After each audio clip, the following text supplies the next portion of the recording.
Yeah, good morning. So today is our first lecture on Power Engineering 1. So I welcome you all of you to this course. In this course, um, basically as the title itself says, we are going to focus on two things. One is power and of course the engineering. So power essentially here means that we are discussing devices which are dealing with kilowatts and more importantly most of the times megawatts of of power. Okay, so just to recall that 1 kilowatt is 10,000 watts, and 1 watt is basically joules per second, and 1 megawatt is 10 to the power 6 watts. So the focus of here is in that sense not on electronic devices which are usually in few watts, but on energy conversion at a much higher scale. So actually I have already used the word energy conversion here. So we are actually looking at a specific energy conversion in we are looking into very specific energy conversion models. One is uh, electrical energy to be converted to mechanical energy. This is called as this form of conversion is also known as motor action, and then mechanical energy to electrical energy. This is known as a generator action. This is known as a traditional generators work like that. Convert rotating masses, energy in the rotating masses, which are like thermal generators, hydro generators. These are very two common applications are this is a very common application is uh, thermal generator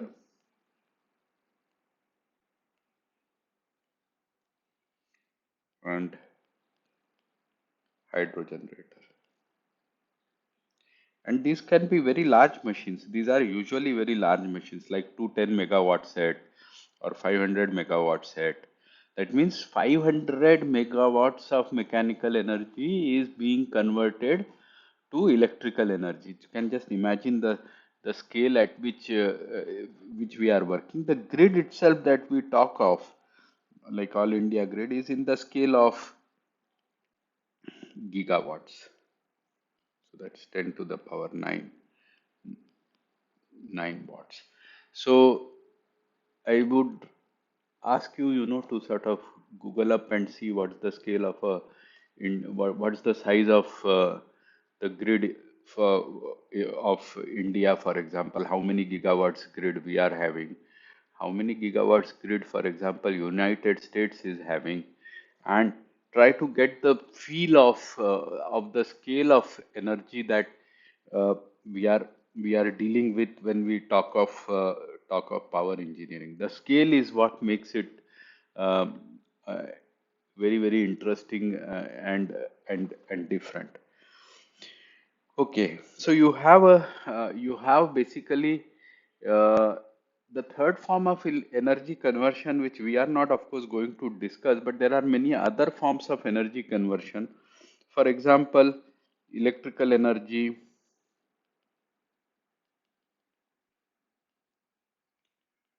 to heat, right? For example, you have seen geysers in your homes, or even incandescent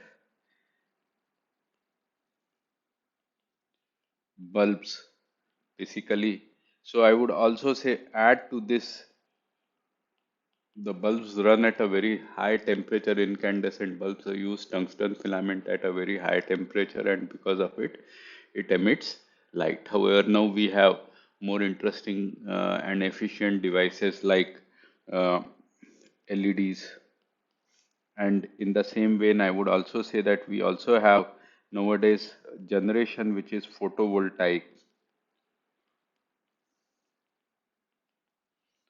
which is also known as PV, which generates DC voltage. And here, I would also add one more renewable source of uh, add one more renewable source of generation, which is known as I'm sorry, which is wind generation. So a few comments on generation. I mean, there will be many more comments on generation, but thermal generators use fossil fuel, and fossil fuel typically means coal. You could also have so here you have coal and gas. These are two basic fuel types. Now, when you burn coal, you create a large temperature on which practically you boil water in boilers, which and create a very superheated steam at a very high pressure. You create a superheated steam.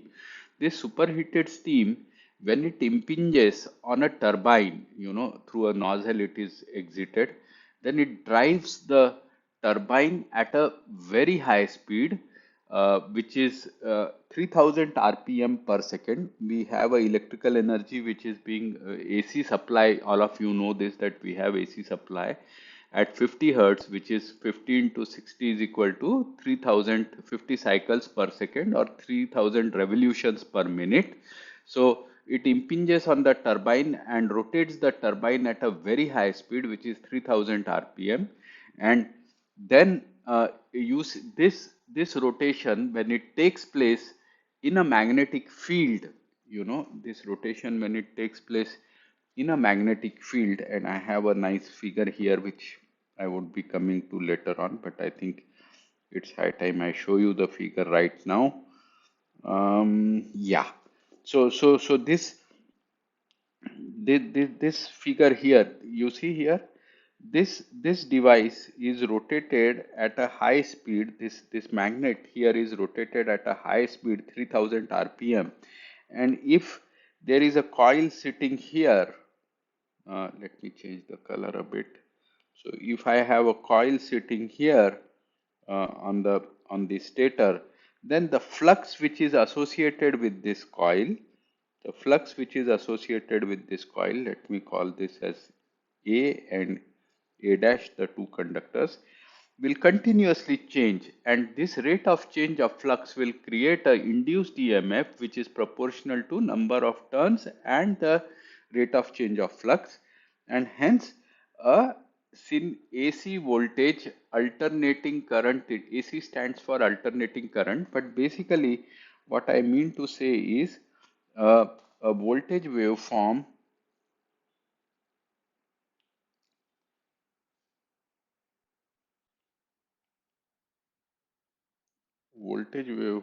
like this, a sinusoidal voltage waveform will be generated. We'll come to the we will come to the more details of it a bit soon. We will come to the details of it.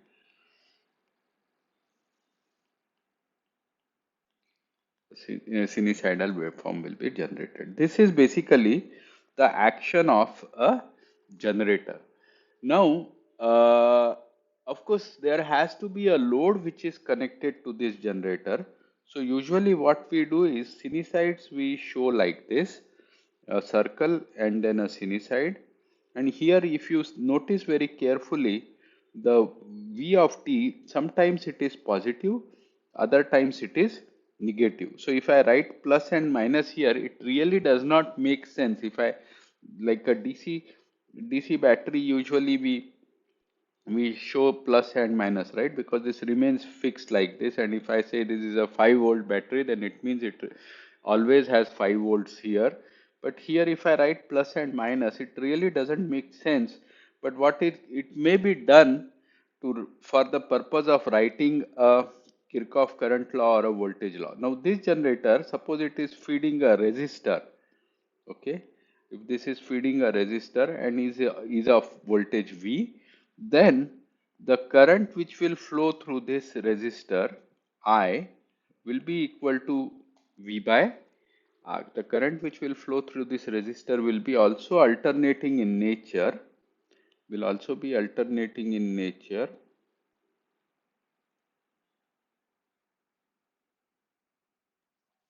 will also be alternating in nature, I of t. So to emphasize this, I can probably put I of t, V of t by R, and this current will also be a alternating current in that will flow through it. Okay, fine. Now let me do some more. If see, this course is more about power, active power, which is watts or megawatts or kilowatts, reactive power, which I would be introducing to you soon, which is known as volt amperes or kilovolt amperes or MVA, megavolt amperes, and this is and sinusoids, because our basic, as I just told you, the basic way we generate voltages are sinusoids. We have to rectify it if we want to make it into DC. PV is a natural DC source, but other than that, we don't have natural electricity sources are basically generating sinusoidal voltages, and therefore most of this course is going. This course, most of the course, except for DC machines, is going to deal with sinusoids. So let us say that I have a sinusoid voltage Vm, which is sine of omega of t, where omega is the angular frequency, which is 2 pi f, which for us in India is 50 hertz, and uh, like USA, India, Europe,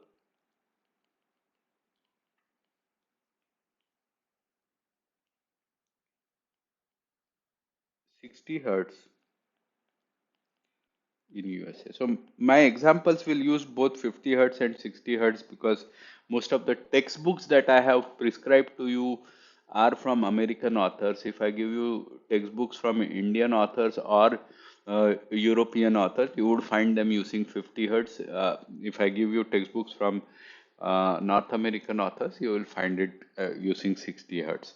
So I am going to have V of t equal to Vm sine of uh, omega t, and typically, for example, single phase supply uh, at our home residences is uh, 220 volts, which is actually 415 by root 3, which is the three phase line to line voltage. These things will become more and more clearer to you as I go forward, and is the supply that we get at our home, the single phase supply. Now, of course, this is rectified and stepped down, for example, when you use in a computer. But for example, a single phase fan or fan is directly consuming this this voltage. So this voltage actually is never used at 220 volts, could be used at a lower voltage. So there are many voltage levels in the grid. The point that I am trying to say is that there are many different voltage levels in the grid, and one of the reasons for success of AC systems uh, AC systems is due to the existence of a simple device called transformer. Okay. So, see, you could basically we need energy to do work, right?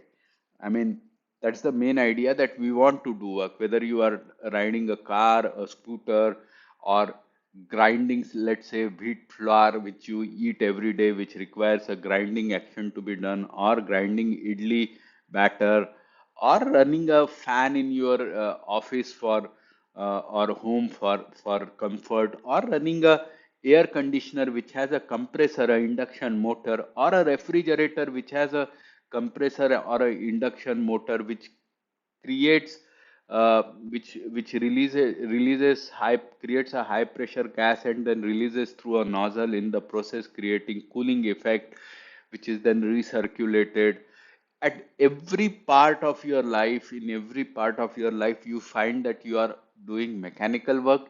In the night you need light to do lot of things. Then if you are looking at viewing, then you are looking at a TV which is also having LED screen behind it. So energy is continuously being in our day to day life. We are continuously consuming electrical energy by converting it into different forms. Could be heat, could be mechanical work, could be light.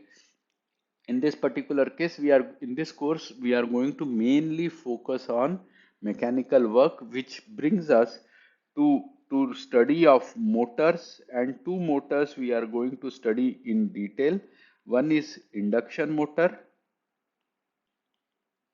and other is DC motor. Time permitting, depth will depend upon induction motor. Definitely we will go in detail. DC motor, time permitting, we will dive deep. And I am also going to at least outline generator action in more detail in the first couple of classes, because that's how this whole story gets closed. So what happens actually is, the success of electrical engineering or electrical systems, or why the humans have adopted to electrical energy in a big way, is that we can generate electricity using generator. The action I have just outlined to you. Now this generator usually generates at few kilovolts, and then through a transformer which is a AC to AC conversion at 50 hertz, AC to AC conversion 50 hertz, this voltage is stepped up. Okay, this voltage is stepped up. Now you see these dots, this will be explained later. You see this magnetic coupling, this will be explained later. But let's say I am generating at say 3.3 kV. Okay, now 3.3 kV, line to ground will be, line to neutral will be 3.3 by root 3 kilovolts. Here single phase I have shown here is stepped up, let's say to 400 kV three phase, or 400 by root 3 kV at a at a single phase level, is then transmitted over a long distance through a transmission line. Usually there is a grid, but in this figure I am just showing you a transmission line. Now what happens is, let's say I have taken a 500 uh, megawatt set, and let's say that my voltage was just 1 kilovolt. Okay, then the equivalently this amounts to if I was transferring 500 megawatts, this would imply a current of about 500 kilo amperes. Such a huge current would be required. But let's say this same 500 megawatts I decide to transfer at 500 kilovolts. Okay, now the current that it would imply that I would need is just 1 kilo ampere. Now let's say that the wire has a resistance of 1 ohm. The wire through which this wire may be few hundred millimeters, so it may be actually 30 ohms. Let's take it as, let's take, okay, let's keep it 10 ohms. The resistance of the wire is 10 ohms. Then out here, if I had just transferred this current at 1 kilo amperes, then the losses would be 2500 I square R. I square R would turn out to be around 2500 into 10, 25,000, and the square of kilo makes it mega. So okay. Let's keep the current, let's keep the resistance very small. So the resistance is, let's keep the resistance at 1 ohm. Now the current which is flowing through this wire is going to be uh, I square is going to be 2500 kilo square will become 10 to the power 3 becomes 10 to the power 6. So this becomes mega into, let me just keep the resistance of wire as 0.01 ohms. Then so many megawatts would just be lost here. 25 megawatts is what is going to be going to be lost in this transfer. If I make this 1 ohm, then 2500 megawatts will be lost. What is generating 500 megawatts? How can I lose 2500 megawatts? That's not possible, right? That means this whole thing, whole idea flops. As the resistance of the wire increases, this idea of power transfer at a low voltage level basically flops. Of 500 megawatts, 25 megawatts can be lost, but I cannot from 500 megawatts with a 1 ohm resistor lose 2500 megawatts. That simply doesn't make sense.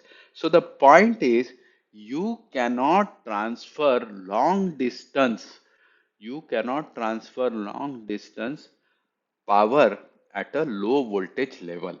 So what this transformer does, what the transformer does is, it it is a device such that the product of voltage and current on the primary is equal to the product of voltage and current on the secondary. So V1 by V2 is equal to I2 by I1, which is equal to N1 by N2, the number of turns or ratio of the number of turns on the primary and secondary.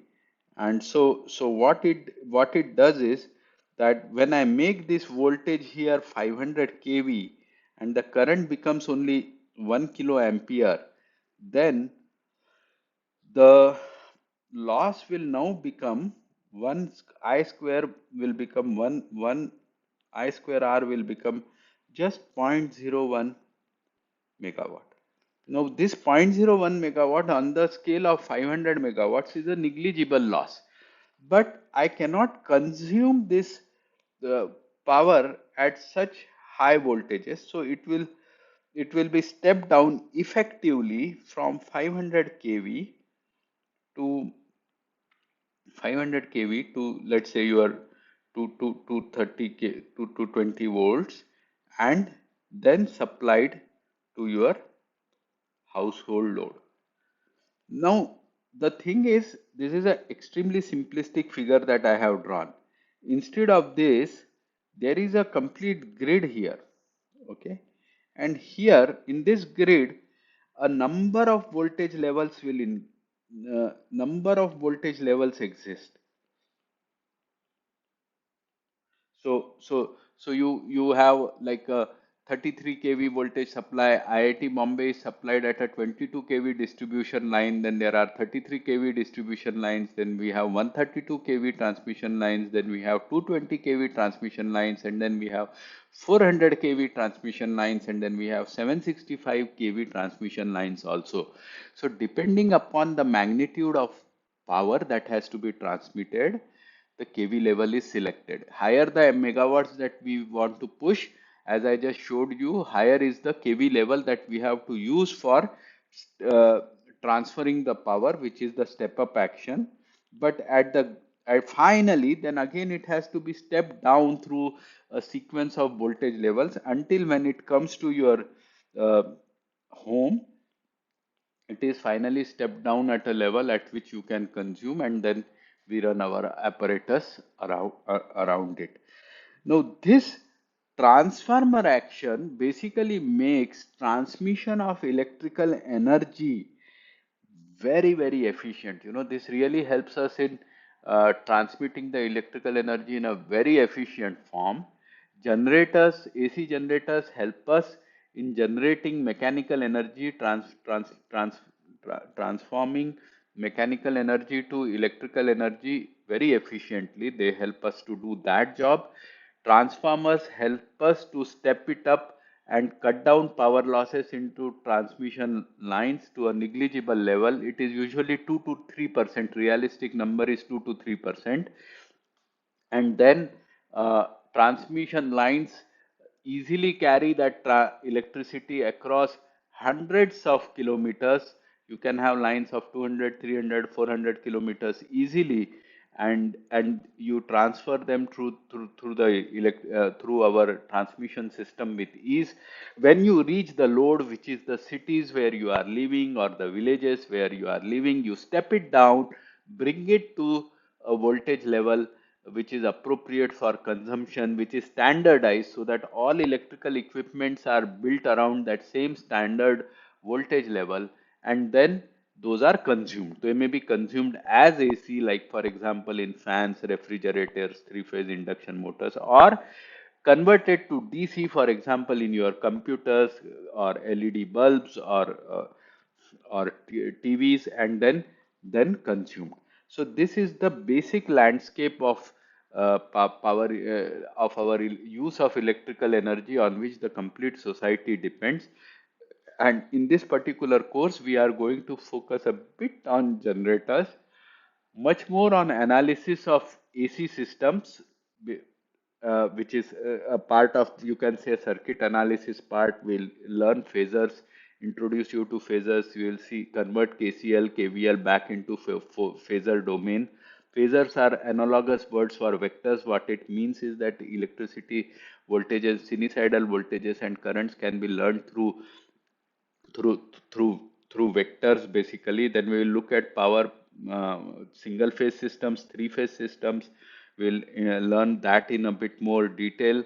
Why three phase systems? Why not just single phase systems? Active power, reactive power, transformers, single phase, three phase, induction machines, and DC machines. This is the basic outline of the course. This very first lecture I am going to stop here. Thank you.